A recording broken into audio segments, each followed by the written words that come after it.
लेकिन उस समय जो है आवाज बिल्कुल हल्की रह गई थी। इशारे से बुलाया और हमसे बोले कि बेटा 3 गुरुजी आए थे, सफेद कपड़ा पहने आए थे। हमने कहा हम आपसे कह रहे थे कि आपको गुरु लेने आएंगे, पर जिन्होंने जो हरि भजन किया होगा, सारे जीवन गुरु की बात को माना होगा। महाराज जी कहते कि गुरु से लगे रहो, गुरु की बात को मानने वाले बन जाओ। मैं आपसे वादा करता हूँ इसी जन्म में आपको मोक्ष प्राप्ति होगी। ये स्वामी जी महाराज अक्सर इस बात को सत्य में कहा करते थे, पर हम गुरु को छोड़ देते, विषय विकारों में लग जाते, फिर उन्हें गुरु पर दोष लगा देते। और ये भी बात हमें बड़े समझने की बात है।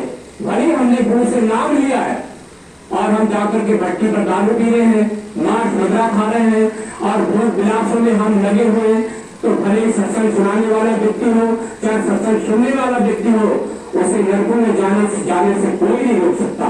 उसे महाराज जी नहीं छुड़ाएंगे, क्योंकि गुरु ने कहा था गुरु से जुड़े रहो, गुरु की बात को अपने आचरण में उतारने वाले बनो।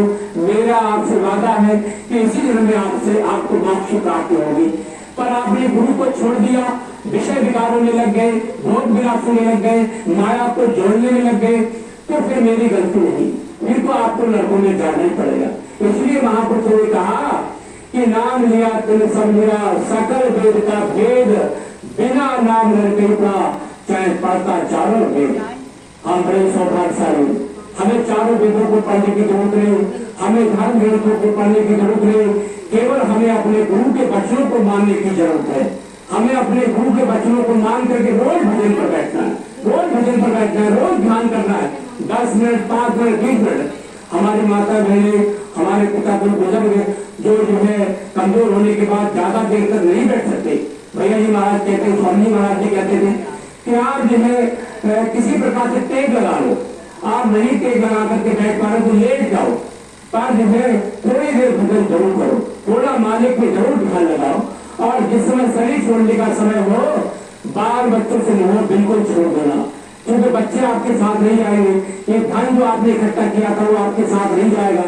बिल्कुल एकदम गुरु महाराज की तरफ जिन्हें ध्यान करना और जिन्हें जो परम प्रकाश आपने हरि सुमरन में देखा उसी प्रकाश का ध्यान करना, गुरु महाराज का ध्यान करना। और शरीर छोड़ने के समय हमें वो प्रकाश आ गया, वो धुन आ गई, तो महापुरुष कहते हैं इसी जन्म में आपको मोक्ष प्राप्ति होगी, फिर आपको दोबारा जन्म नहीं लेना पड़ेगा।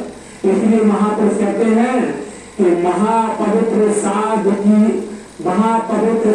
का संग, महापवित्र साधु का संग, जिस भेटत लागत हरि रंग।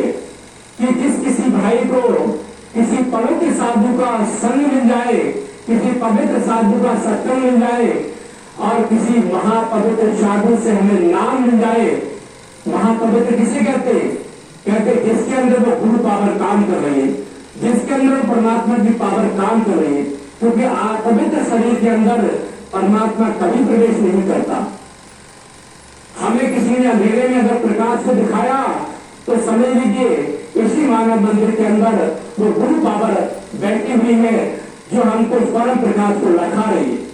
तो इसलिए कहा कि महापवित्र साधु का संग, कि जिस समय हमें गुरु ने नाम दिया अंदर में प्रकाश आया, या फिर हमने साधना की, साधना के समय प्रकाश आया, समझ लीजिए हमें कोई पवित्र साधु मिल गया है, पूरा गुरु हमको मिल गया है और उसकी हमें संगत मिल गई।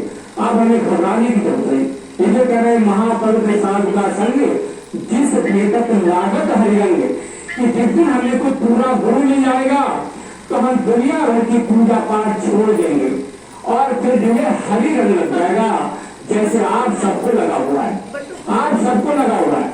जैसे जो है चाहे किसी गांव के व्यक्ति के द्वारा सत्संग होता हो और चाहे गुरु के द्वारा सत्संग होता हो, आप वहां जाकर के अपना समय देते हैं। इसलिए देते हैं कि आप उस व्यक्ति के द्वारा सत्संग नहीं सुनने जा रहे, आप गुरु की वाणी को सुनने जा रहे हैं, आप परमात्मा की चर्चा में समय देने जा रहे हैं, अपनी सांसों को हरि सुमरन में लगाने जा रहे हैं और वो आपके लिए बड़ा ही सुंदर समय है।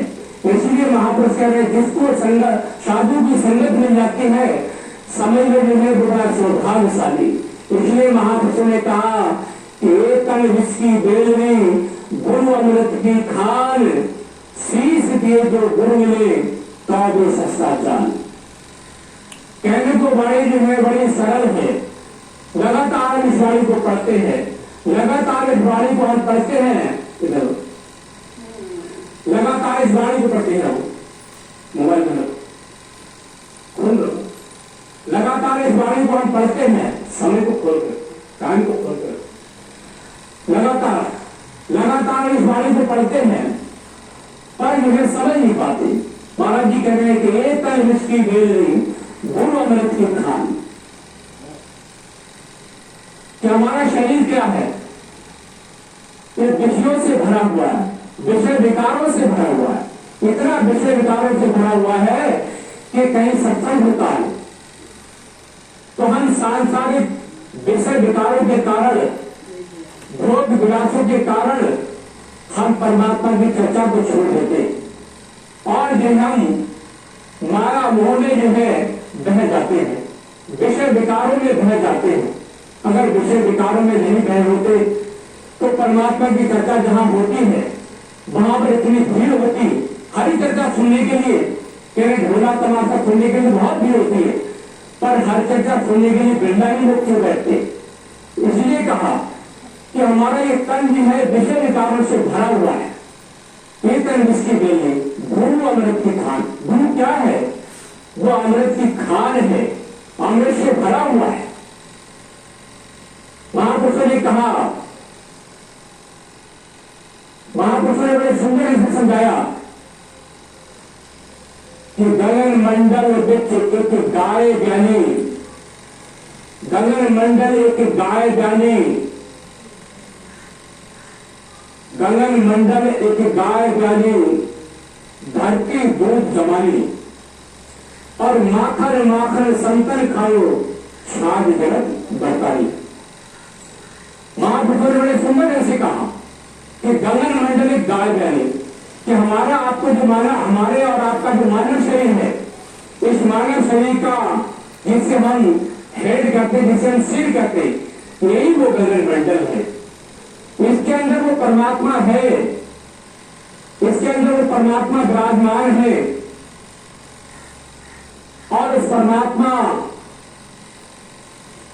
कहा गगन मंडल एक गाय ज्ञानी, धरती दूध जमानी, कि हमारे इस गगन मंडल के अंदर परमात्मा विराजमान है, पर हम उसकी बात को नहीं सुन सकते, हम उसको देख नहीं सकते। इसलिए महापुरुषों ने हम लोग को बड़े सुंदर से समझाया कि धरती दूध जमानी, कि परमात्मा ने बड़ी दया करके इस मानव चूल्हा में, जिसे उन्होंने उचित समझा, उस मानव चूल्हा के अंदर वो प्रकट हो गए, और प्रकट होकर के हमें उन्होंने परमात्मा के घर का पैगाम बताना शुरू कर दिया। उस परमात्मा के घर जाने का हमने रास्ता बताना शुरू कर दिया। इसलिए वो कह रहे हैं कि गगन मंडल एक गाय ज्ञानी, धरती दूध जमानी, कि हमारे अंदर वो परमात्मा है, पर धरती दूध जमानी, कि फिर परमात्मा जो है हम जीवों को अपने घर ले जाने के लिए इस धराधाम पर भी आया। का सत्य पुरुष को लज्जा आई, संत अवतार धरा दिलाई, कि परमात्मा ने बड़ी दया मेहर करके इस मानव शरीर में आकर के हम जीवों को समझाने का प्रयास किया। इसलिए वो कह रहे हैं कि धरती दूध जमानी, और कहे माखन माखन संतन खाओ, छाज जगत बरतानी, कहे माखन माखन संतन खाओ, कि परमात्मा का सही स्वरूप, परमात्मा के बारे में सही कौन जान सकता है? वो केवल सद्गुरु जान सकते, संत जान सकते, और परमात्मा का बखान केवल हम नहीं कर सकते। परमात्मा का बखान करने के लिए, परमात्मा का भेद बताने के लिए सद्गुरु दुनिया में आए, इस धराधाम पर आए। पर जो हमको बताया जा रहा है, इन शास्त्रों में समझने की बात है, इन शास्त्रों के द्वारा जो हमको बताया जा रहा है, चाहे गुरबाणी के द्वारा, वेद के द्वारा, रामायण गीता बाइबल के द्वारा जो हमें और आपको बताया जा रहा है, ये बहुत कम है, बहुत थोड़ा है परमात्मा का ज्ञान। इसलिए वो कह रहे हैं कि माखन माखन संतन खाओ, कि सही ज्ञान, पूरा ज्ञान वो संतों को है, महापुरुषों को है। महापुरुषों ने इस परम प्रकाश को देखा, महापुरुषों ने परमात्मा के उस विराट स्वरूप को देखा। हमने तो छोटा सा स्वरूप देखा, क्योंकि हम बड़े स्वरूप को नहीं रख सकते, हम बड़े स्वरूप को नहीं देख सकते।